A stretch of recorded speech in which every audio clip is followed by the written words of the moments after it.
Sveiki visi, taigi šiandien po ilgesnės pertraukos susitinkam.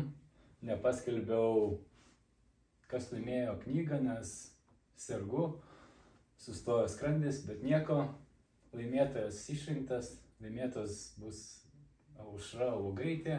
Išsiųsiu į knygą, jinai čia Norvegijoje ir tikiuosi jai padės ir visa kita. Taigi sveikinam ir važiuojam toliau. Apie tai, kodėl rašau šiandien šitą video, pasipuošęs, todėl kad galvoju, kad reikia viskas, visi verslai bus pabaigti, visi planai, visi tie, kas mokėjimai, viskas pakeisti, permainti, uždaryti, nutraukti ir visa kita. Ir nuo šiandien ir nuo šiol pradėsim iš tikrųjų iš naujo. Anksčiau kanalas vadinasi Modernus verslas, dabar bus kaimiečio verslas. Modernaus nesigavau, netapau per tiek laiko modernus, kaip buvau kaimietis, taip ir likau, todėl noriu, kad matytumėte, kaip reikia pradėti, ką daryti, ar kaip nereikia daryti, bent ir tai bus gerai.